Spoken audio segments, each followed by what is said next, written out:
ओम शांति।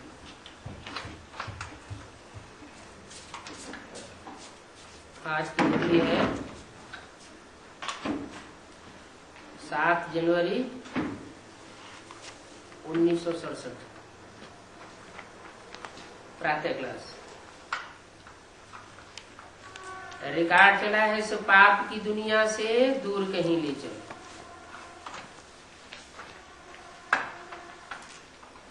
क्यों?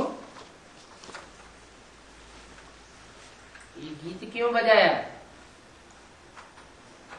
इसलिए बजाया कि पाप की दुनिया में रहेंगे तो पापियों का संग लगेगा। संग लगेगा तो रंग लगेगा, क्योंकि आत्माओं को ही संग का रंग लगता है। एक परम पिता परमात्मा ऐसा है जो इस दुनिया में आता है, फिर भी उसको संग का रंग नहीं लगता है। और जो भी मनुष्य आत्माएं हैं, चाहे कोई धर्म पिताएं ही क्यों न हो, इब्राहिम बुद्ध क्राइस्ट ही क्यों न हो, रामकृष्ण की आत्माएं ही क्यों न हो, उनको संग का रंग जरूर लगता है। तो कलयुग की दुनिया तो पाप की दुनिया है। पाप की दुनिया में पापों से छूटना चाहते हैं तो भी नहीं छूट सकते। तो गीत बनवाया है बाप ने, अर्थ भी बताए गए हैं कि बच्चे अब थक चुके हैं, इस पाप की दुनिया से दूर जाना चाहते हैं। दूर कहाँ? पाप की कलयुगी दुनिया से दूर कौन सा देश है? कलयुग से दूर है द्वापर, और द्वापर से भी दूर है त्रेता, त्रेता से भी दूर है सतयुग, और सतयुग में भी आत्माएं आती हैं बहुत दूर देश से, जिसे कहते हैं शांति धाम। तो शांति धाम जाना पड़े पहले। क्यों? उल्टी सीढ़ी चढ़ करके सुखधाम क्यों नहीं जा सकते? सतयुग में क्यों नहीं जा सकते? इसलिए नहीं जा सकते कि आत्मा पहले अपने स्वरूप को पकड़े। आत्मा है ही शांत स्वरूप। इस पाप की दुनिया में देह अभिमानियों के संग के रंग में आते आते देह अभिमानी बन पड़ी, माने आत्मा अपन को देह समझने लग पड़ी। 5 तत्वों के संघात से बने हुए शरीर में आत्मा अपने को देह अभिमानी जड़त्वमयी मानने लगी। बुद्धि ऐसी जड़ हो गई है कि जो भी काम करते हैं वो उल्टा हो जाता है। समझते हम बड़े बुद्धिमान हैं। आज की दुनिया के तबक्के में वैज्ञानिक बड़े बुद्धिमान माने जाते हैं, लेकिन वैज्ञानिकों की बड़े से बड़ी उपलब्धि जो एटॉमिक एनर्जी है, वो दुनिया का संहार करने के निमित्त बन गई। ऐसी चीज तैयार कर ली कि जिस दुनिया में खुद बैठे हुए हैं वही दुनिया संहार करना चाहते हैं। अभी बाप कहते हैं कि बच्चे इस दुनिया से बुद्धियों को हटाओ। हटाने के लिए पहले अपने को आत्मा समझो। मैं ज्योति बिंदु आत्मा हूं, परम धाम की रहने वाली। जब तक आत्मा शांत स्वरूप नहीं बनेगी तब तक सुख नहीं मिल सकता। जैसे कोई को बुखार आ जाए तो पहले वो रसगुल्ला खाना चाहेगा, रसगुल्ला का सुख लेगा, या पहले बुखार उतारना चाहेगा? पहले बुखार उतारना चाहेगा, पहले दुख से दूर हो जाए। आत्मा जब तामसी बनती है देह अभिमानी बनती है तो बहुत दुख फील करती है, और जब आत्मा आत्माभिमानी बनती है तो दुख से छुटकारा मिल जाता है। दुख से छुटकारा मिलना माना मुक्ति मिलना। काहे से मुक्ति? दुख से मुक्ति, तो शांति आ जाती है। तो पहले क्या चाहिए? आदमी दुखी होता है तो दुख से छुटकारा चाहिए, उसे कहते हैं शांति। फिर उसके बाद आत्मा सुख भी चाहती है कि शांति से भी और ऊंची चीज है कि जीवन में भी रहे और जीवन रहते हुए हमको दुख न पैदा हो, अशांति न पैदा हो, लेकिन सुख मिले, शरीर भी रहे और सुख भी मिले। तो कैसे हो सकता है? जब आत्मा की आसक्ति शरीर में न हो, देह और देह के पदार्थों में आसक्ति न हो, देह के संबंधियों में आसक्ति न हो। तो भगवान बाप ऐसी दुनिया आकर के रचते हैं जिसे स्वर्ग कहा जाता है। क्या नाम दिया? स्व माने आत्मा, ग माना गया। कहां गया? ऐसी आत्मिक स्थिति में गया। स्व माने आत्मा, ग माने गया। कहां गया? ऐसी आत्मिक स्थिति में गया जहां देह का कोई संबंध खींचता नहीं है, वहां देह का व्यभिचार ही नहीं होता। राधा की दृष्टि कृष्ण में डूबती है, कृष्ण की दृष्टि राधा में डूबती है, और किसी में दृष्टि डूबती ही नहीं, तो व्यभिचार का सवाल ही नहीं। तो अशांति वहां नहीं होती। अशांति होती है वैश्यालय में, और शांति होती है शिव के रचे हुए शिवालय में। शांति पवित्रता से आती है। गाया भी जाता है, where is purity there is peace and prosperity. पवित्रता सुख और शांति की जननी है। तो आत्मा पहले अपने पवित्र स्वरूप में टिके कि मैं आत्मा ज्योति बिंदु हूं। ज्योति बिंदु बाप का बच्चा हूं। जैसे बाप हाथी होता है तो बच्चा भी हाथी की तरह होता है, बाप सांप होता है तो बच्चा भी सांप की तरह लंबा होता है, बाप चींटी मिसल होता है, कीटाणु मिसल होता है तो बच्चा भी कीटाणु मिसल होता है। तो बाप है ज्योति बिंदु। वो ज्योति बिंदु का बड़ा आकार भारतीय परंपरा में मंदिरों में शिवलिंग बनाया जाता है पूजा करने की सुविधा के लिए।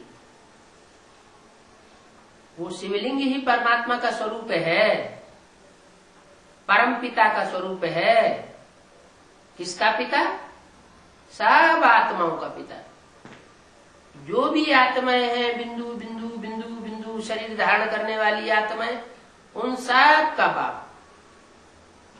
सिर्फ मनुष्य आत्माओं का ही बाप नहीं है, कीड़े मकोड़े पशु पक्षी जो भी आत्माएं हैं, जो इस संसार में पाप की दुनिया में दुखी हो चुकी है। ऐसे नहीं कि पाप की दुनिया में मनुष्य ही दुखी होता है। हाँ, मनुष्य पहले दुखी होता है तो दूसरे प्राणी भी दुखी होते हैं। मनुष्य जब सुखी होता है तो दूसरे प्राणी भी सुखी होते हैं। मनुष्य के ऊपर सारा मदार है। क्यों? क्योंकि मनुष्य की आत्मा रूपी बीज ऐसा बीज है जो मनन चिंतन मंथन कर सकता है। मननात् मनुष्य है। मनन करने से मनुष्य कहा जाता है। और वो बनता कैसे है?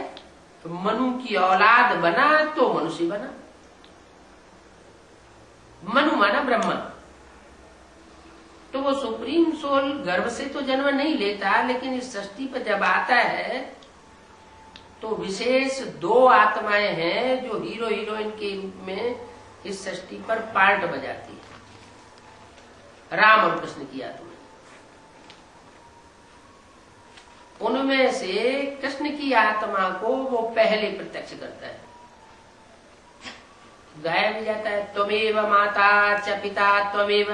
पहले किसका नाम आया? माता का नाम। तो माता के रूप में वो पहले संसार में प्रत्यक्ष होता है। जो लौकिक रूप में सृष्टि रची जाती है बाल बच्चों की, उसमें भी बच्चों के सामने पहले कौन प्रत्यक्ष होता है? माँ प्रत्यक्ष होती है। बच्चे पहले माँ को पहचानते हैं। तो ये बेहद की सृष्टि भी ऐसी ही है। इसमें जो बेहद के माता पिता हैं, उनमें पहले में पहला माता का रूप इस सृष्टि में जब नई सृष्टि रची जाती है तो ब्रह्मा का रूप सामने आता है। जैसा काम वैसा नाम। ब्रह्मा ने बड़ी, माँ माने माँ। कैसी माँ? ऐसी माँ जिसने सारी दुनिया के बीच बड़ी से बड़ी माँ का पार्ट बजाया। माँ का काम क्या होता है? बाप से कैसा काम उसका भिन्न होता है। माँ बच्चों के लिए बहुत सहन करती है। जितना माँ सहन कर सकती है उतना बाप सहन नहीं कर सकता। जितना माँ प्यार दे सकती है उतना बाप प्यार नहीं दे सकता। तो माँ के रूप में छोटे छोटे बच्चों को, जिन्हें अपने स्वरूप का ज्ञान ही नहीं है, अपने बाप का पूरा ज्ञान ही नहीं है, सिर्फ माँ को पहचानते हैं, उन बच्चों को वो माँ पालना देती है, प्यार से पालना मिलती है। कोई मार की बात नहीं है। तो माँ के रूप में परमात्मा इस सृष्टि पर सामने आता है और बच्चों को पहली पहली शिक्षा देता है, तुम आत्मा हो। तुम जो अपन को देह समझ बैठे, ये देह समझने के कारण देह भान बढ़ता गया और पाप बढ़ते गए।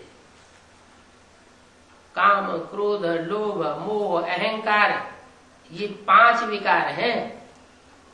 इन 5 विकारों के बढ़ने से पापों में बढ़ोतरी होती रहती है। इन 5 विकारों का बाप है देह अभिमान।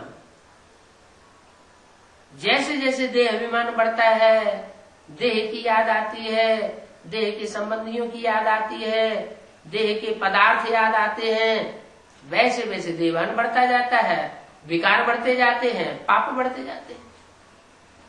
तो इन पापों से मुक्ति पाने के लिए पहला उपाय है अपन को आत्मा समझना, और दूसरे जो भी सामने बैठे हुए हो उनसे उनको आत्म की स्थिति में देखना। जो भी बात करता है, जो भी मिलता है, उसको आत्म की स्मृति में देखना। आत्म की स्मृति में देखने की जो प्रैक्टिस है वो परमात्मा बाप की याद दिलाई दे रही है। इसलिए मुरली में भी बोला है, आत्मा रूपी सुई की सारी कट उतरने पर तुम डायरेक्ट बाप से सीखेंगे। जब तक स्वयं आत्मा नहीं बने हैं, आत्मा की स्थिति में नहीं आए हैं, आत्मा की याद की प्रैक्टिस पक्की नहीं हुई है, तो परमात्मा बाप की भी असली रूप में याद नहीं आ सकती। परमात्मा बाप का असली रूप क्या है? एक तो हमने मान लिया कि आत्मा ज्योति बिंदु, आत्मा बिंदु बिंदु का बाप परमात्मा ज्योति बिंदु, जिसका बड़ा आकार शिवलिंग बनाया जाता है। वो तो बेसिक रूप में ज्ञान आ गया।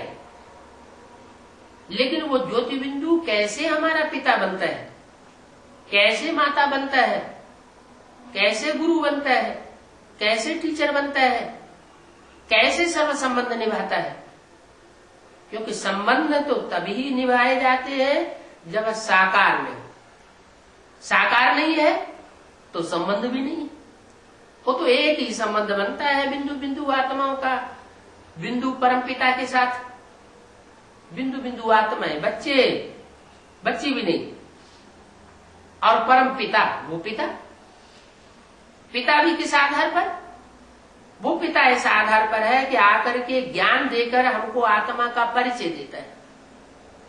तो हमारी बुद्धि में बैठता है कि हम शरीर नहीं है, हम देह नहीं है, हम देह के आधार पर जो अभी तक दूसरों को परिचय देते आए कि हम मनुष्य हैं, हम पुरुष हैं, हम डॉक्टर हैं, हम मास्टर हैं, हम स्त्री हैं, हम तो ये जो देह का हम परिचय देते आए, वो हम ये नहीं समझे कि इस देह के अंदर कार्य करने वाली आत्मा है। वो आत्मा ज्योति बिंदु प्रकृति के मध्य में बैठी हुई वो सारे शरीर का संचालन करती है। इस सारे शरीर को संचालन करने वाली आत्मा के स्वरूप में हम क्यों नहीं टिक पाते? उसका कारण है 63 जन्मों का देह अभिमान। 63 जन्मों से देह अभिमानी धर्म पिताओं ने आकर के जो देह भान फैलाया है, वो देह भान के संग के रंग में हम आ गए। उनके आने से पहले हम आत्मा अभिमानी थे। सब देवताएं आत्माभिमानी थे। आत्माभिमानी होने के कारण वो स्वर्ग में थे, क्योंकि स्वस्थिति में थे, स्वस्थिति में गए थे, इसलिए उनके रहने के स्थान का नाम पड़ा स्वर्ग। अब हम आत्मिक स्थिति से नीचे गिर गए संग के रंग में आकर के, और इतने नीचे गिर गए कि हम चाहते हुए भी पापों से मुक्ति नहीं प्राप्त कर सकते। हम चाहते हैं, अंदर से भाषणा आती है कि अब हम पाप नहीं करेंगे, लेकिन पाप की परिभाषा ही नहीं मालूम।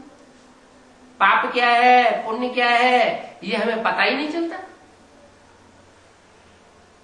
तो बाप पहले ये आकर के ज्ञान देते हैं कि पाप का मूल अर्थात बाप है देह अभिमान।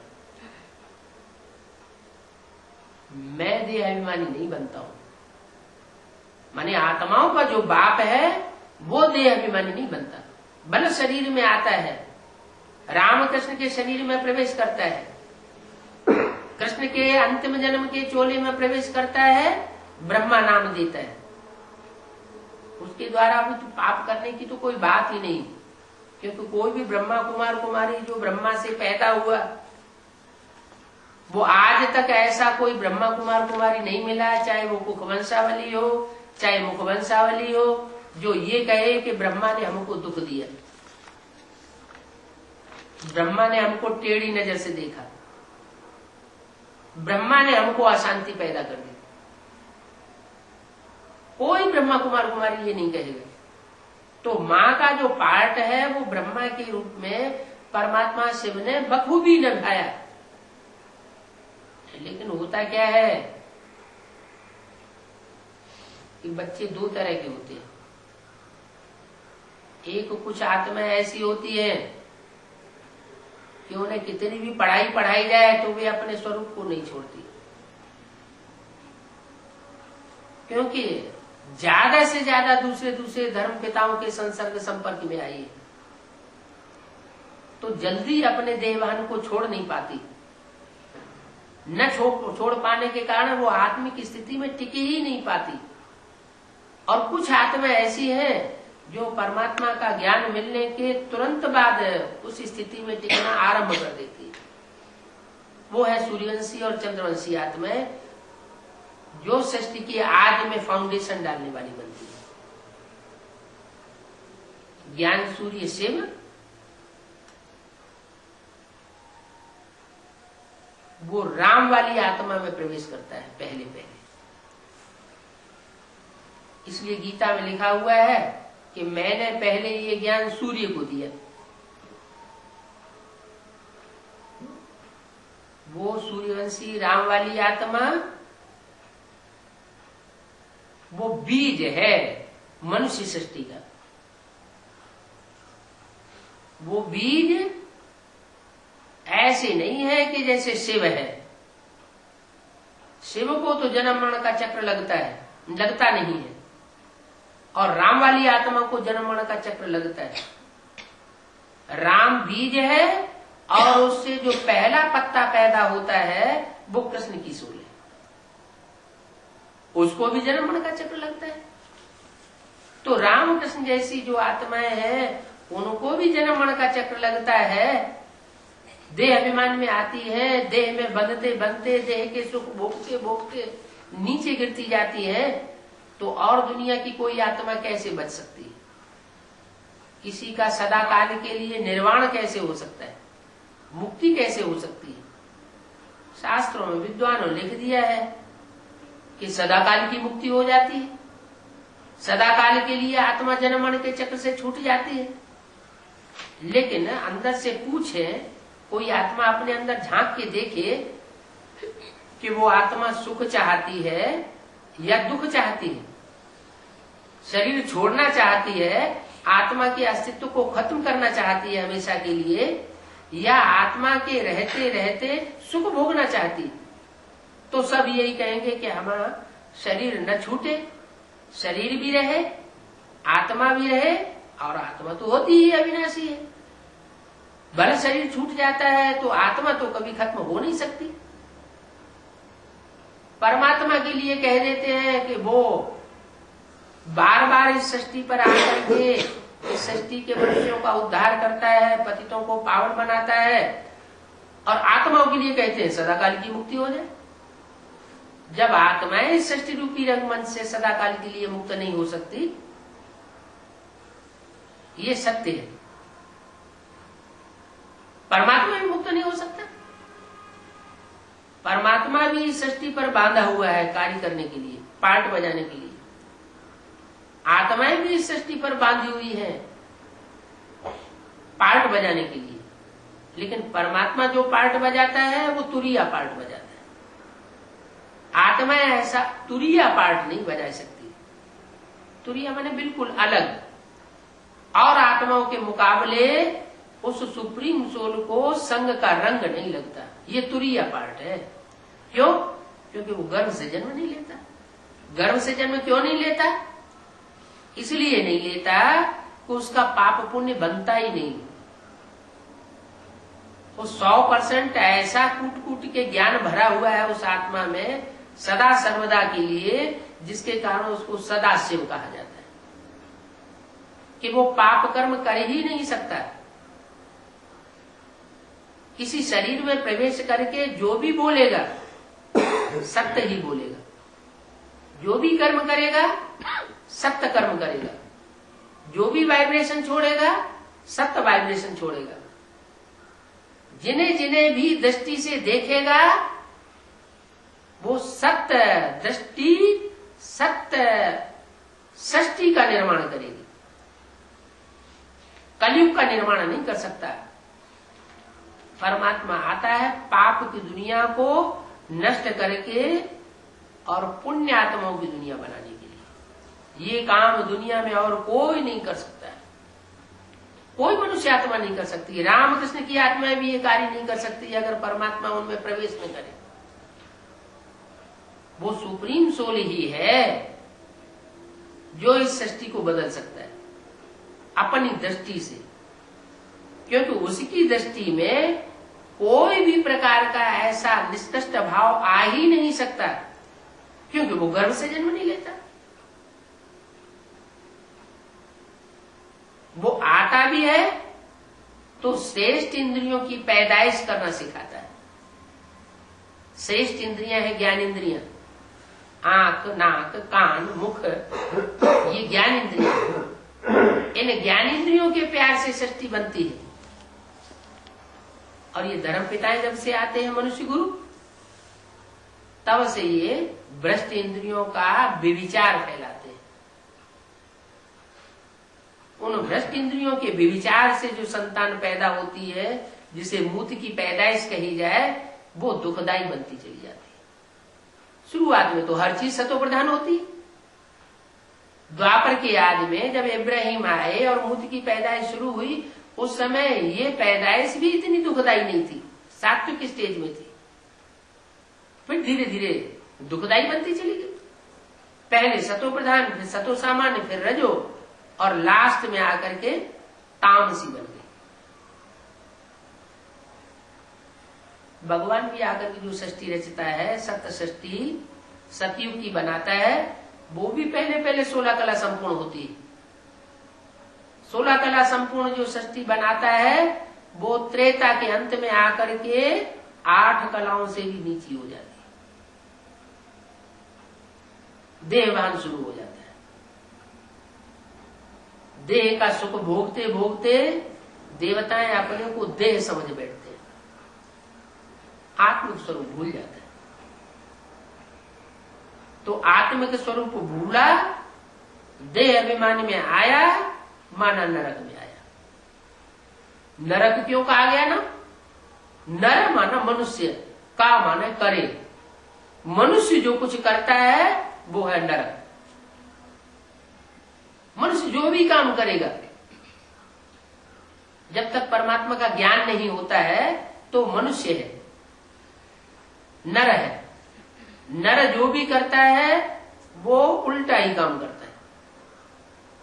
और भगवान उन मनुष्यों से ज्ञान देकर के जो कार्य कराता है तो सुलटा होता है। सुलटा क्या होता है? नर को नारायण बनाता है। मनुष्यों के ज्ञान से, मनुष्य गुरुओं के ज्ञान से मनुष्य नीचे गिरते गिरते असुर बन गए, राक्षस बन गए। कोई कर्म करेंगे तो पाप बन जाएगा, कोई वाचा बोलेंगे तो पाप बन जाएगा, किसी को दृष्टि से देखेंगे तो वृत्ति खराब हो जाएगी, क्योंकि देवान भरा हुआ है। जो भी वाइब्रेशन छोड़ेंगे उनमें कुछ न कुछ दुष्ट वाइब्रेशन मिक्स कर देंगे। जैसे दूध का भरा हुआ घड़ा हो और उसमें एक बूंद विष मिल जाए तो धीरे धीरे सारा का सारा विष होता जाता है, वो विष फैलता जाता है। तो भगवान निर्विष बनाता है इस सृष्टि को। जिस स्वरूप के द्वारा इस सृष्टि को निर्विष बनाता है उस स्वरूप का नाम है विष्णु। विष्णु, नो विष एट ऑल। ऐसी सृष्टि जो बनाए उसको कहते हैं विष्णु। मंगलम भगवान विष्णु, कल्याण ही कल्याण पैदा कर देता है उस स्वरूप के द्वारा। क्योंकि दुनिया में पवित्रता से ही सारे कार्य होते हैं। पवित्रता है तो सुख शांति है, अपवित्रता है तो दुख अशांति है।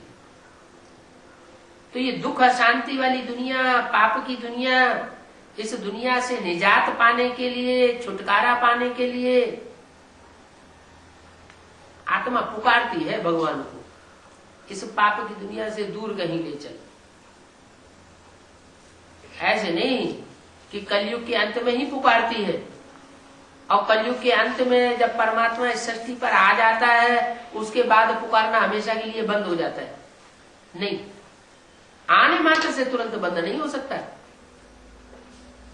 प्रैक्टिस करनी पड़ती है आदमी की स्थिति की। भगवान जब इस सृष्टि पर आता है तो आत्मा रूपी जो एक्टर्स हैं उनको ज्ञान दे करके रंगमंच पर पार्ट बजाना सिखाता है। ज्ञान देता है तो पहले पहले ज्ञान भी सतो प्रधान होता है, माना शूटिंग कराता है, रिहर्सल कराता है। 4 युगों की रिहर्सल होती है ज्ञान मिलने के बाद। सतयुग, त्रेता, द्वापर और कलयुग। सतयुग की जो सतो प्रधान शूटिंग होती है उसमें आत्माएं शूटिंग पीरियड में भी बड़ी शांत रहती है। भले दुनिया वाले बड़े अशांत करते हैं तो भी अंदर से बड़ी खुशी रहती है। जैसे कराची में था, कराची में जो फाउंडेशन पड़ा वो सतयुगी फाउंडेशन पड़ा। एक का संग था, दुनिया वालों का कोई संग का रंग नहीं लग रहा था, तो 7 दिन शूटिंग हो गई। और अभी ब्राह्मणों की कैसी शूटिंग हो रही है, चाहे बेसिक नॉलेज के ब्राह्मण हो चाहे एडवांस पार्टी के ब्राह्मण हो, दोनों की हालत क्या है? अभी निश्चय बुद्धि, अभी अनिश्चय बुद्धि। सब एक जैसे नहीं है। कोई ज्यादा निश्चय बुद्धि की स्टेज में टिकते हैं, ज्यादा लंबे समय तक टिकते हैं। कोई को घड़ी घड़ी अनिश्चय आता है, घड़ी घड़ी उनको संभालना पड़ता है। घड़ी घड़ी अगर ज्ञान योग में न टिके तो अवस्था बहुत ऊंची नीची होती रहती है, संग का रंग बहुत जल्दी लग जाता है। तो जब ऐसी तामसी स्टेज की शूटिंग होती है तो उसका भी अति होती है, अति होती है तो उसका अंत हो जाता है और फिर परमात्मा बाप प्रत्यक्ष हो जाता है। अभी ब्राह्मणों की दुनिया में ऐसे नहीं है कि 69 से ब्रह्मा बाबा ने शरीर छोड़ दिया तो परमात्मा बाप शिव ने पार्ट बजाना बंद कर दिया, नहीं, वो गुप्त पार्ट बजाता, प्रत्यक्ष होकर के पार्ट नहीं बजाता। गुप्त होकर पार्ट बजाने की वजह से जो जितनी ज्यादा ज्ञानी आत्मा होती है वो उतना उस स्वरूप को पहचान पाती है,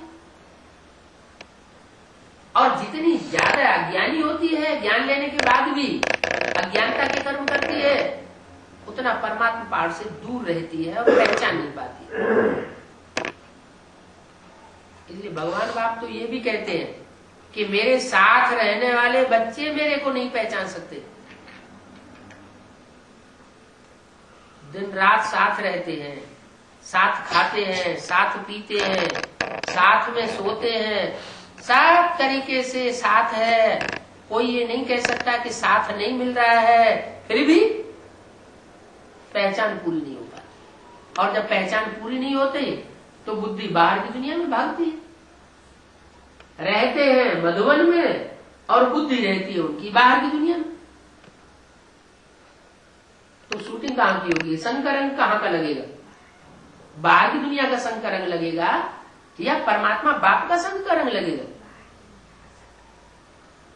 बाहर की दुनिया का संकरंग। लंबे समय तक शूटिंग पीरियड में ये संकरंग लगता रहा तो अंतमते सो गति कौन सी होगी, क्या गति होगी? बाहर की दुनिया वालों से प्राप्ति होगी या परमात्मा बाप से प्राप्ति होगी? बाहर की दुनिया में चले जाते हैं, क्योंकि लंबे समय तक उनकी बुद्धि का योग बाहर की दुनिया में रहता है। इसलिए कहते हैं कि मधुवनवासी किसको कहा जाता है? ऐसे नहीं कि जो मधुवन में सरेंडर होकर के रहते हैं, साथ साथ रहते हैं प्रैक्टिकल में साकार में, वो मधुवनवासी है, नहीं। मधुवनवासी वो है जिनकी बुद्धि मधुवन में रहती है, मधुवन से बाहर नहीं जाती। भले गर्भस्थ की माताएं हैं, बांधेली माताएं हैं, बंधन में पड़ी हुई है, लेकिन उनकी बुद्धि का योग अगर मधुवन में बना रहता है बाप के घर में, तो कहते हैं कि वो ही मधुवनवासी है। भले शरीर से बाहर की दुनिया में है लेकिन बुद्धि मन बुद्धि से मधुवन में है, तो मधुवनवासी। तो अंदर की बात और बाहर की बात बाहर से देखने में पहचान में नहीं आती। हाँ, एक्ट में आते हैं, वाचा में आते हैं तो पकड़ में आ सकते हैं कि इनकी बुद्धि बाहर रहती है या अंदर रहती है, ये अंतर्मुखी है या बहिर्मुखी है। जैसी स्थिति होगी वैसी शूटिंग होगी। लगातार की आत्मिक स्थिति बनाए रखेंगे तो अंतर्मुखी शूटिंग होगी। आत्मिक स्थिति से परे हो जाते हैं तो देहाभिमानियों का संकरंग लगता है। तो ज्ञान मिलने के बाद भी 4 अवस्थाओं से आत्माओं को पसार होना पड़ता है, चाहे वो एडवांस नॉलेज हो और चाहे वो बेसिक नॉलेज हो। एडवांस नॉलेज में ज्ञानी आत्मा जरूर बनती है, लेकिन कोई ये गारंटी नहीं है कि पवित्र आत्मा ही बन जाए। इसलिए ज्ञानी तू आत्मा मुझे प्रिय बहुत है कहते तो हैं, लेकिन प्रिय होने के बावजूद भी वो पावन क्यों नहीं बन जाती? वो रुद्रमाला के मण के जो रुद्र भगवान के साक्षात बच्चे बनते हैं, जो रुद्र भगवान का ज्ञान का वर्षा पूरा पूरा उठाते हैं, नंबरवार उठाते हैं, फिर वो सुखी षष्टि क्यों नहीं अनुभव करते? वो भी दुख में क्यों अनुभव करते हैं? स्वर्ग का अनुभव क्यों नहीं करते? इसलिए नहीं करते कि जो असली पढ़ाई है, पढ़ाई का जो लक्ष्य है, उस लक्ष्य को प्राप्त नहीं करते। पढ़ाई का लक्ष्य ये नहीं है कि हम ज्ञानी बन जाएं। ज्ञानी तो रावण भी था, प्रकांड विद्वान था, वेदों शास्त्रों का भंडार उनके हाथों में दिखाया जाता है। रावण के हाथों में वेद शास्त्र दिखाए जाते हैं, जैसे ब्रह्मा के हाथ में वेद शास्त्र दिखाए जाते हैं, रावण के हाथ में भी दिखाए जाते हैं। माने प्रकांड विद्वान था, लेकिन कर्म खराब थे। तो ज्ञान हो और आचरण में अगर ना उठाया जाए तो वो रावण का ज्ञान हो जाता है। ज्ञान प्रैक्टिकल जीवन में धारण होना चाहिए। प्रैक्टिकल जीवन में अगर ज्ञान धारण है तो वो देवता बन सकता है। धारणा में नहीं आता है तो वो देवता बन नहीं सकता। इसलिए रुद्रमाला के मण के रुद्रमाला बनकर के तैयार हो जाती है ज्ञानी तो आत्माओं की नंबर 1, लेकिन वो विजय माला नहीं कही जा सकती। माना विकारों के ऊपर जीत पाली है, ये नहीं कहा जा सकता, क्योंकि लक्ष्य जो था पवित्र रहने का, पवित्र बनो, योगी बनो, ऐसे नहीं ज्ञानी बनो। ज्ञान तो साधन है। ज्ञान साधन से आत्मा जितनी ज्ञानी होगी उतना परमात्मा के स्वरूप को ज्ञाता होने के कारण, जानकारी होने के कारण वो परमात्मा को ज्यादा याद करेगा। ज्यादा याद करेगा तो पाप कर्म जास्ती भस्म होंगे। पाप कर्म जब जास्ती भस्म होंगे तो आत्मा हल्कापन महसूस करेगी। लेकिन ये भी है कि अगर पाप कर्म कर लिया तो 100 गुना बोझ भी चढ़ता है। तो इस बात में बहुत अलर्ट रहना पड़ेगा। क्या कि पाप क्यों हो जाता है? पाप हो जाता है संग दोष और अन्न दोष से। लगातार अन्न दोष से बचे रहे और बीच में कहीं कोई ऐसा हो जाता है कि अन्न दोष में चक्करी में आ गए तो वहीं से बुद्धि खराब होने लगी। अन्न जो है बुद्धि को नष्ट करता है, दोष को बहुत जल्दी पकड़ता है। जैसे संग दोष को पकड़ता है वैसे अन्न भी दोष को पकड़ता है। इसलिए जितना कायदा उतना फायदा। अपनी आत्मा के शक्ति को भी देखना पड़ता है। कोई में आत्मा की शक्ति है कि वो किसी के साथ है उसका कल्याण करने के लिए थोड़े समय के लिए उस आत्मा के कल्याण के हिसाब से अन्न दोष में आ भी जाता है, लेकिन याद में खूब रहता है। अंदर की अलर्टनेस पक्की है, मोह में माया में नहीं फंसता, उन आत्माओं के अटैचमेंट में नहीं आता, ऊपर ऊपर से व्यवहार करता है तो बच जाता है। अगर अटैचमेंट में आ गया और अन्नदोष भी कर लिया, संग में भी आ गया तो नहीं बच सकता। तो आत्माएं जो है पुरुषार्थ करती है, लेकिन पुरुषार्थ करते करते पाप का ध्यान बहुत रखना पड़े। संग दोष में आती है तो पाप हो ही जाता है, और जिनके संग में आती है उनका अन्न भी खाना पड़ता है, नहीं तो नाराज हो जाते हैं। तो आत्मा अंदर से चिल्लाती है इस पाप की दुनिया से दूर कहीं ले चल, बहुत दूर ले जा, जो इनके संग के रंग में आना ही न पड़े, जो हम नीचे गिरे। आत्म की स्थिति में रहने वाले जो प्रैक्टिस करने वाले हैं वो भी ऐसे कहने लग पड़ते हैं। जब ऐसी स्थिति हो जाती है तब फिर परमात्मा को अपने स्वरूप को प्रत्यक्ष करना पड़ता है। गुप्त पार्ट में जाता है फिर प्रत्यक्ष पार्ट में जाता है। जब प्रत्यक्षता होती है तो फिर सभी पहचान जाते हैं, वो कोई बड़ी बात नहीं है। सूर्य उग करके सामने आ गया फिर पहचान लिया तो कोई बड़ा पुरुषार्थ नहीं है। इसलिए कहते हैं सूर्य उगने से पहले जो वेला होती है वो अमृत वेला होती है। उस अमृत वेला में अमृत बरसता है। वो अमृत जिसने पिया वो अमर हो जाता है। तो अभी ज्ञान सूर्य गुप्त है, जल्दी ही टाइम आने वाला है कि प्रत्यक्षता होने वाली है। जो थोड़ा बहुत टाइम बचा है उस टाइम में अंतिम समय में जिसने पुरुषार्थ कर लिया और पुरुषार्थ करके ऊंचा भाग्य बना लिया तो उसके लिए कहेंगे वाह वाह। जैसे कोई एग्जाम देते हैं तो सारी वर्ष पढ़ाई पढ़े या ना पढ़े, लेकिन एग्जाम होने के टाइम से पहले वो पढ़ाई पढ़ लेता है रात दिन जाग करके, तो अच्छा नंबर पा जाता है। ऐसे ही यहां अभी टाइम अंत समय का चल रहा है। कोई ऐसी ऐसी भाग्यशाली आत्माएं हैं कि अंत समय में ही आ रही है, एडवांस में। जो एडवांस में आती हैं उनकी शिफ्ट ये होती है, मोस्टली ऐसी आत्माएं कि वो आदि में भी थी लेकिन बीच में अभी एडवांस में नहीं आई है, लंबे समय से नहीं आई है, तो उनके लिए एक तरह से अच्छा ही है।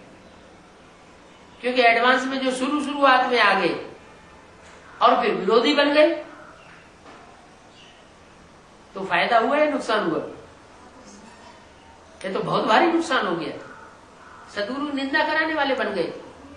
वो तो उस लिस्ट में आ गए जिसके लिए बोला गया सदगुरु निंदक ठौर न पावे। जो सदगुरु की निंदा करने वाले हैं वो जो नई सृष्टि बनेगी उस नई सृष्टि में उनको नजदीक स्थान नहीं मिलेगा, नजदीक स्थान नहीं मिलेगा, दूर का नंबर मिलेगा। ठौर न पावे का मतलब जैसे अष्टदेव की माला है, तो अष्टदेव की माला में जिन्होंने एडवांस की शुरुआत में ग्लानी कर दी वो नहीं आ पाएंगे। 12 की लिस्ट में आ सकते हैं, सूर्यवंशियों की 12 की लिस्ट में आ सकते हैं क्योंकि बड़े तीव्र पुरुषार्थी हैं। वो इतने तीव्र पुरुषार्थी हैं कि अभी अभी ऊपर अभी अभी नीचे, और उनके फॉलोअर्स इस बात को नहीं समझ पाते।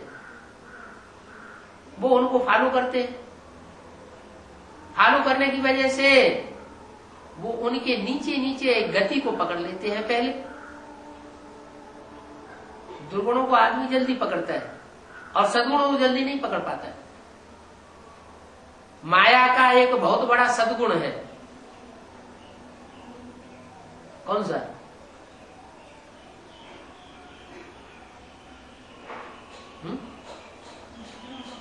है? माया दुर्गुणों को जल्दी पकड़ती है, ये सबसे बड़ा सद्गुण है। माया का सबसे बड़ा सद्गुण है कि वो बाप को जब पहचान लेती है तो 1 सेकंड नहीं लगाती है, झट से समर्पण हो जाती है। और ऐसे नहीं कि तन से और धन से ही समर्पित होती है, तन से धन से मन बुद्धि से भी समर्पित हो जाती है। तो ज्ञान लेने के बाद वो जितना जल्दी समर्पित हो जाता है मन बुद्धि से, वो उतना ही ज्यादा पावरफुल आत्मा बन जाती है। तो एक तरफ भगवान का पार्ट और एक तरफ माया का पार्ट, दोनों को सर्वशक्तिमान की सत्ता मिल जाती है। भगवान भी सर्वशक्तिमान और उसकी बेटी भी, क्या टाइटल मिलता है, वो भी सर्वशक्तिमान। तो पावरफुल हुई ना, जो भगवान की पावर है वो उसके पास भी पावर आ गई, और जो शक्ति है पावर है उसी से सुख भोगा जाता है, राज्य भोगा जाता है। शक्ति नहीं है आत्मा में, आत्मा में पावर ही नहीं है, तो जन्म जन्मांतर के लिए राजाई भोगी नहीं जा सकती। ये बात दूसरी है कि माया की पावर मायावी पावर है और देवताओं की दैवीय पावर है। जो ईश्वर से डायरेक्ट मिलती है उसमें अंतर पड़ जाता है। वो मायावी दुनिया में ज्यादा सुख भोगती है, राजी करती है। शूटिंग का हिसाब देखा जा सकता है। शूटिंग के हिसाब में ब्राह्मणों की दुनिया में कौन सी आत्मा है जो लंबे समय से राज्य कर रही है, गद्दी पे बैठी हुई आ रहा बुद्धि में है? कौन बेसिक में कौन है? है ना, बेटी है नाम उसका। बेटी माना कुमारी, कुमार का नाम है ना। और जब बाबा जीवित थे तो भी मुरली में बोला है, इन सब सितारों में सबसे जास्ती खातिरी किसकी होती है? कुमार का। उस समय भी दिल पे चढ़ी हुई थी। और उस आत्मा का समान पुरुषार्थी हुई विश्व किशोर भाऊ, वो भी बाबा के दिल पर चढ़े हुए थे। धन संपत्ति सारी उसकी निगाह में रहती थी। यज्ञ में जो भी भंडार था, कोई बड़ा काम करने के लिए बाबा उसको भेजते थे पहले। जैसे कराची छोड़ करके जब हिंदुस्तान आए,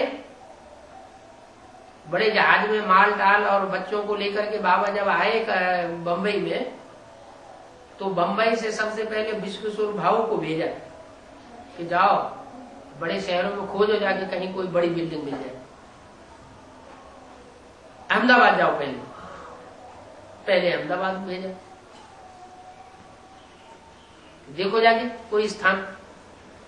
विश्व किशोर भाऊ को वहां स्थान ही नहीं मिला। अहमदाबाद में कोई स्थान नहीं मिला, ऐसा कोई बड़ा बंगला मिला नहीं।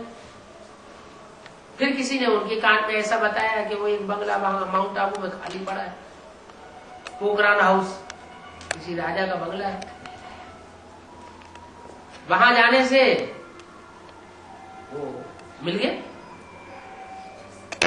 तो कोई भी बड़ा गाड़ी करते थे बाबा, तो विश्व किशोर भाऊ को आगे रखते थे। वफादार बच्चा था बाबा।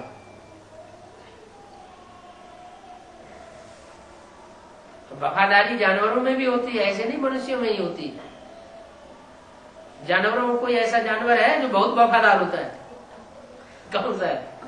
तो कुत्ता है। कुत्ता क्या क्यों ले लिया है? कुत्ते में दुर्गुण है, व्यभिचार के दुर्गुण ज्यादा है, फिर भी उसमें सद्गुण भी है।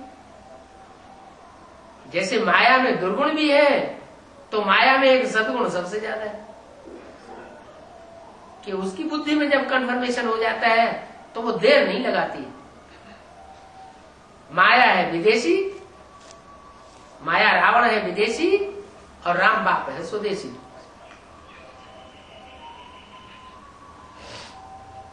फौरन कौन करता है? जो फौरन करता है वो फॉरेनर। ज्ञान मिला, अब फौरन से फैसला ले लिया, उसके कहते हैं फॉरेनर। भारत की कन्याएं होंगी तो 20 बार सोचेंगी,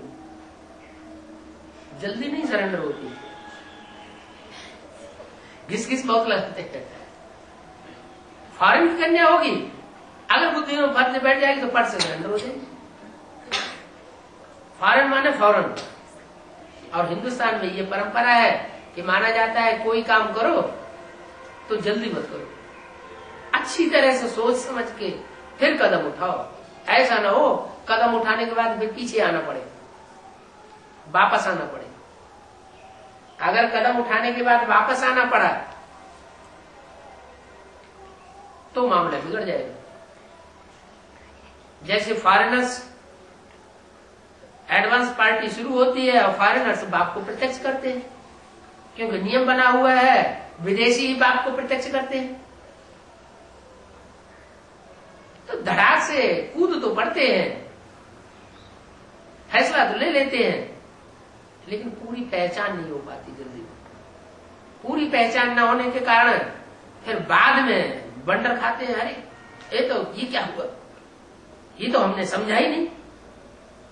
जब बात को समझा नहीं तो उन्हें संशय पैदा हो जाता है। संशय बुद्धि विनश्यति, ऐसी विनश्यति की स्टेज में आते हैं कि विरोध ही विरोध, विरोध ही विरोध, तो पद नीचा हो जाता है।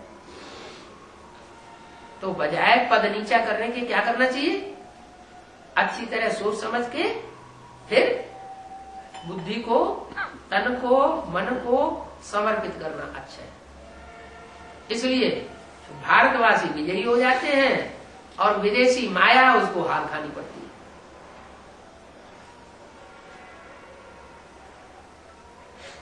माया मां आया, क्या नाम है, मां माने नहीं, संस्कृत में मां माने नहीं, आया माने आया। ना आई होती तो ज्यादा अच्छा था। बुद्धि में माया आ जाती है, माया आ जाती है और जल्दी जल्दी काम कराती है।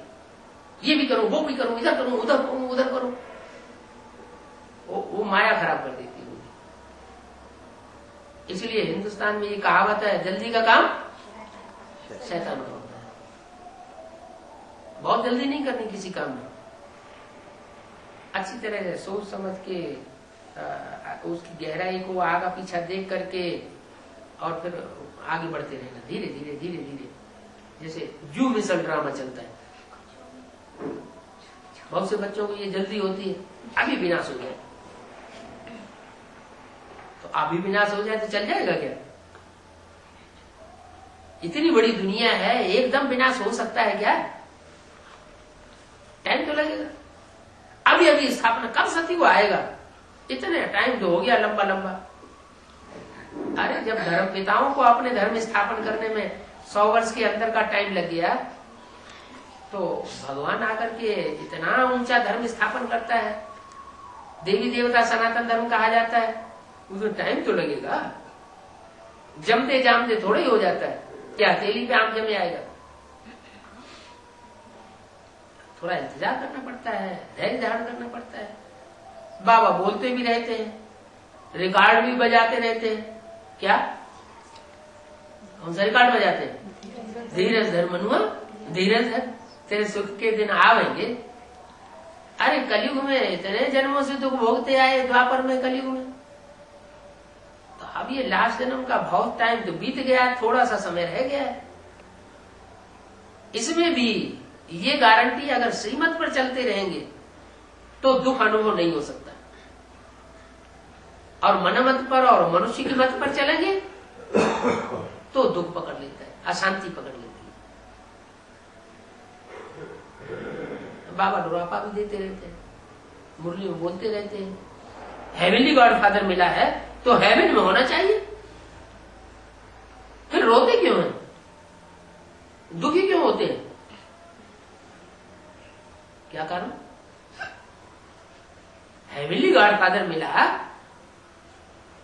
अरबपति बाप हो, मल्टी मिलियनर बाप हो, और बच्चा पैसे पैसे के लिए दुखी हो, तो कोई कारण होगा ना? क्या कारण होगा?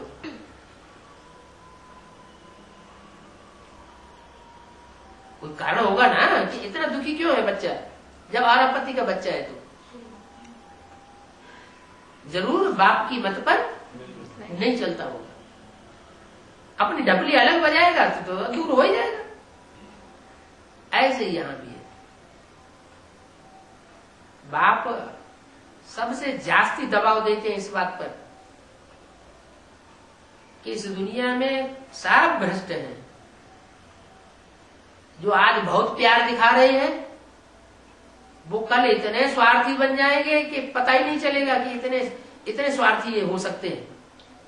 विश्वास ही नहीं कोई कर सकता ये ऐसे इतना नजदीक संबंधी, इतना ऐसा अविश्वासी हो सकता है। सैंपल भी दे दिया यज्ञ के आदि का, साथ साथ तालों के अंदर बंद करके रखा, इतना प्यार करते थे। फिर जब हिंदुस्तान पाकिस्तान की लड़ाई हुई, खून की नदियां बहने लगी, तो इतना भय पैदा हो गया कि कहाँ बहन है, कहाँ बेटी है, कहाँ पत्नी है, उनकी चिंता ही नहीं, उन्हें ध्यान ही नहीं दिया, बखड़े। जैसे घर में कभी जोर से आग लगती है तो पता चलता है कि सच्चे माँ बाप कौन है और झूठे माँ बाप कौन है। सच्चाई होती है तो पहले बच्चों को बचाएंगे, झूठे होते हैं तो अपनी जान लेकर भाग जाएंगे, बच्चों की परवाह नहीं करेंगे। ऐसे ही दुनिया है। इस दुनिया में तो अभी झूठ और ज्यादा बढ़ता चला जा रहा है, सब झूठे बन जाते हैं, एक भी सच्चा नहीं रहता है। अगर सच्चा रहता भी है तो सुप्रीम सोल जिसमें मुकर्रर रूप से प्रवेश करता है वो ही सच्चा साबित होता है। इसलिए एक की कथा गाई हुई है, सत्यनारायण की कथा, सत्य लक्ष्मी की भी कथा नहीं गाई हुई है। 2500 साल साथ में रहेगी नारायण वाली आत्मा के साथ। कितना टाइम साथ में रहेगी? 21 जन्म का साथ देता हूं। वो बाप होते हैं लौकिक बाप, वो तो ऐसी जोड़ी बनाते हैं किसी एक जन्म में पूरा साथ निभाए न निभाए, बीच में ही शरीर छोड़ के चली जाए या चला जाए। और ये बेहद का बाप तो 21 जन्म का साथ देते हैं, 21 जन्म की पक्की शादी कराते हैं। तो 2500 साल साथ रहने वाली, उसमें तो संग का रंग सबसे जास्ती होना चाहिए। तो कलयुग के अंत में उसकी सत्यनारायण की, सत्य लक्ष्मी की कथा क्यों नहीं होती? क्योंकि वो भी कुछ न कुछ देहधारियों के प्रभाव में आ जाती है, झूठी बन जाती है। सच्चा होगा तो उसको आग कोई परिवर्तन नहीं करेगी। उसमें खाद मिली हुई होगी, चांदी की, कॉपर की, तो उसमें अग्नि जो है अपना काम करेगी, जलाएगी। खाद जलाई जाती है। सोना का क्या जलेगा? सोना तो सोना है। 24 कैरेट का सोना होगा, वो ज्यों का त्यों रहेगा, उसमें परिवर्तन आने वाला नहीं। तो जिनको संग का रंग लगता है, जिन आत्माओं को, वो झूठी हो जाती है। जो जन्म जन्मांतर झूठों से टकराता रहा होगा, वो यहां संगम युगी जीवन में भी देखने में आएगा कि यहां टकराता रहा, अपने स्वरूप को नष्ट नहीं होने दिया। लेकिन बाबा कहते हैं माया बड़ी प्रबल है, ऐसा अहंकार कोई न करे। कैसा अहंकार? कि माया हमको नहीं जीत सकती, हमारे ऊपर माया का कोई असर नहीं हो सकता। लास्ट जन्म में आकर के वो राम की आत्मा भी हार जाती, माया के चंबे में आ जाती, प्रभाव में आ जाती, नीचे गिर जाती। और इतनी नीचे गिरती, इतनी नीचे गिरती, इतनी नीचे गिरती कि दुनिया में कोई भी आत्मा, कोई भी शख्सियत इतनी नीचे नहीं गिर सकती।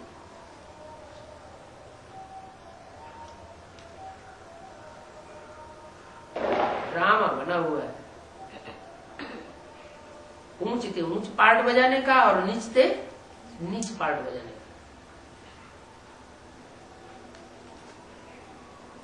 बड़े थे बड़ा पापी और बड़े थे बड़ा पुण्यात्मा, बड़े थे बड़ा देवता और बड़े थे बड़ा राक्षस। है? राम वाली आत्मा भी राक्षस बनती है क्या? अरे राम वाली नहीं है, कृष्ण वाली आत्मा भी राक्षस बनती है। नहीं तो मुरली में क्यों बोला गया, राम ही रावण बनता है, कृष्ण ही कंस बनता है। क्यों बनता है, किस लिए बनता है, ऐसा वंडरफुल ड्रामा क्यों बना हुआ है, वो फिर समझने की बात है।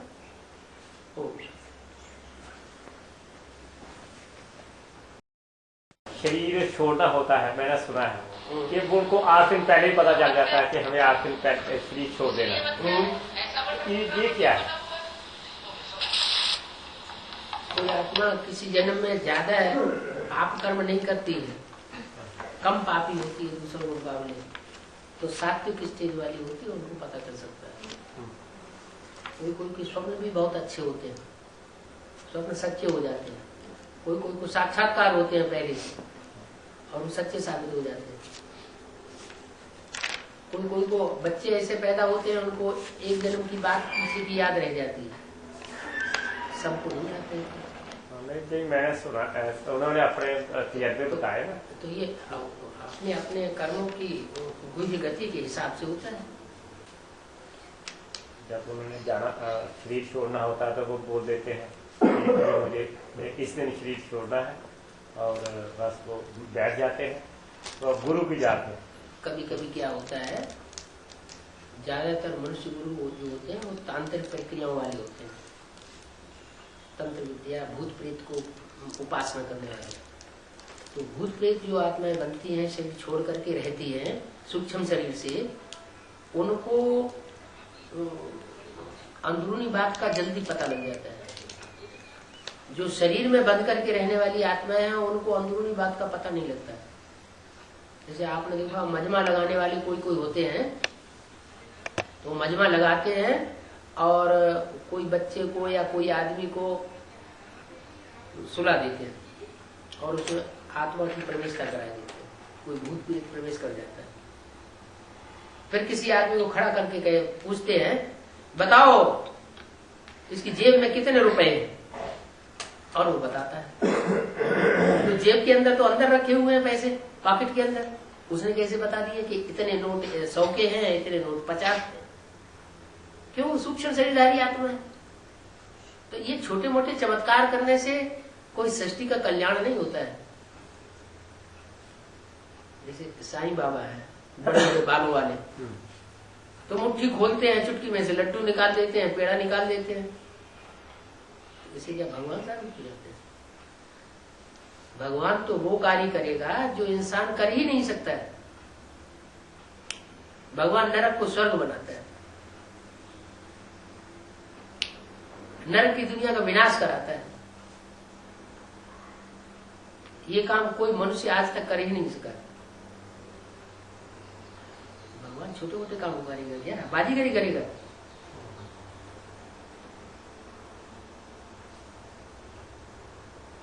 जादूगरों का काम, बाजीगरों का काम होता है छोटा मोटा। भगवान को बड़ा काम करता है और गुप्त रह करके करता है। प्रत्यक्ष भी नहीं होता और गुप्त भी काम सारा संपन्न कर देता है। बाद में पता चलता है अंत, जब काम सब संपन्न हो जाता है। बाकी जो दूसरे धर्मगुरु हैं, उनके फॉलोअर्स जो हैं, वो फिर मतलब वो उनको बिल्कुल फॉलो करते हैं। हाँ। और उनकी जो अवस्था होती है वो सात्विक बन जाती है, क्योंकि वो किसी को दुख भी नहीं देते हैं। जो फॉलोअर्स ऐसा दुनिया में कोई है ही नहीं। हाँ, जो मन से, वचन से, कर्म से किसी को दुख देता ही ना हो। थोड़ा बहुत, हाँ, थोड़ा बहुत होता होगा, वैसे ऐसे दिखने में आते हैं कि नहीं। तो फिर वो जब शरीर छोड़, जब ये अंत होगा, उसका रहस्य मालूम क्या है? मालूम भी है, फिर हम भूल जाते हैं। नहीं तो ये प्रश्न ही न करें। जो ऊपर से नई नई सोल उतरती है, जैसे आचार्य जी से आए, और उनके पीछे पीछे जो उनके फॉलोअर्स आए, तो नई आत्माएं इसलिए शुरुआत में 2-4 जन्म वो सात्विक स्टेज का पार्ट बजाती है, इसलिए ऐसा है। और जो सबसे पुराना धर्म है, उस धर्म की आत्मा एकदम तामसी बन गई है, ज्यादा तमो प्रधान बनती है। उन्होंने सुख भी ज्यादा भोगा है, तो अंत में आकर के दुख भी ज्यादा भोगती है। तो उनसे टैली करना बेकार है। नहीं, इसका मतलब है कि वो आत्माएं जब शरीर छोड़ेंगी तो परमधाम में ज्यादा जन्म बैठी रहेंगी। हाँ, वो ज्ञान कम उठाती है, अहंकार इतना रहता है। आज जो जितने दुनिया में जो बड़े बड़े गुरुओं के चेले हैं, वो ज्ञान सुनते ही नहीं। उदयधारी गुरुओं का उनको ज्यादा नशा करेंगे। उनमें नशा है कि वो 8-8 घंटे उनकी याद में बैठे रहते हैं। जो उन्होंने बताया बस बैठे। हाँ, जो उन्होंने बताया उसकी 8-8 घंटे बैठे रहते। तो फिर और देहधारियों से अटैचमेंट होगा ना, फिर अटैचमेंट जितना बढ़ेगा उतना जास्ती याद आएगी। ऐसे नहीं किसी देहधारी की याद करने से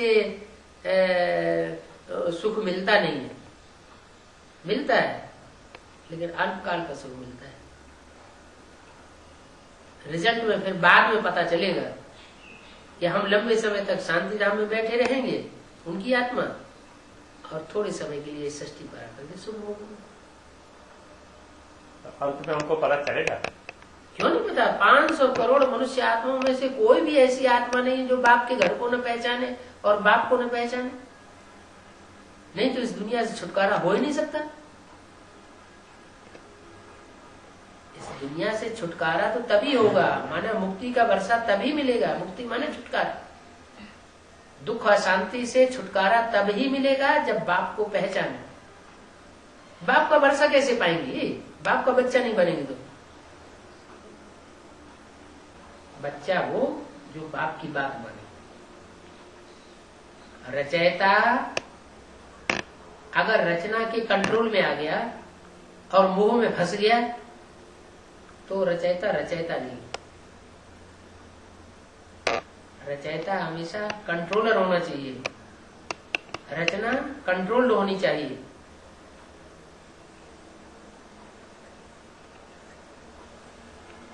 रचयिता माने बाप, रचना माने बच्चा।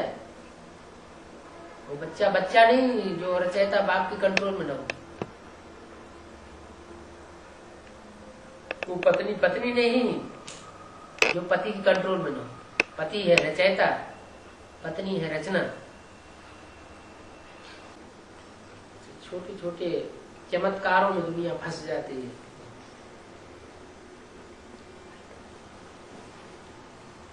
चमत्कारी बाबाओं को भगवान समझ लेती है।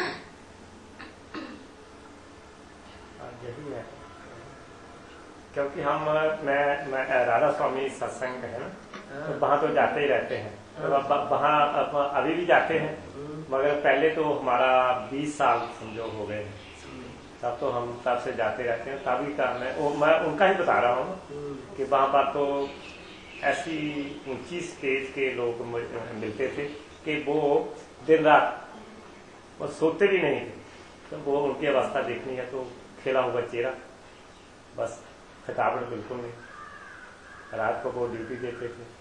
राधा स्वामी सत्संग की शुरुआत किसने की? हाँ, स्वामी जी। शुरुआत हुई जैसे स्वामीनारायण संप्रदाय है। हाँ हाँ, तो उनके तो गुरु हुए हैं स्वामीनारायण। हाँ, एक बाबा थे, हाँ, उनसे शुरुआत हुई 500 साल पहले। ऐसे राधा स्वामी सत्संग की शुरुआत किससे हुई? ये दयाल बाग में है स्वामी जी। नहीं? कितने साल पहले की हिस्ट्री है? ये है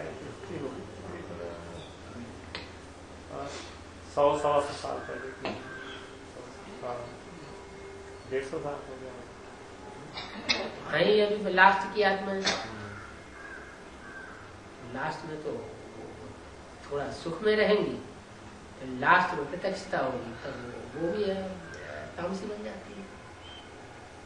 वो भी आत्मा नई नई सृष्टि को उतरती है। पहले सतो प्रधान, जन्म लेते लेते तमो प्रधान। वो तो मैंने देखा ना, अभी बीच में हुए तो हमने देखा बड़ों का भी अंदर से वो दुख ही देते हैं। किसी की असलियत का पता तब चलता है जब उसके साथ रहा जाता है। हाँ, नहीं यही हुआ ना। दूर दूर से सुन करके तो सुनी सुनाई बातें मिलती हैं, हाँ। लेकिन नजदीक लगातार कोई रहे तो पहचान सकता है कि असलियत क्या है। वो भी भगवान को वो भी नहीं पहचाना जा सकता। उसमें भी एक पार्टधारी तो प्रत्यक्ष ही कर दिया बाबा ने। शंकर का ऐसा वंडरफुल पार्ट है जो तुम बच्चे भी समझ ना सको। जिन बच्चों को डायरेक्ट ज्ञान देते हैं वो बच्चे भी नहीं पहचान पाते।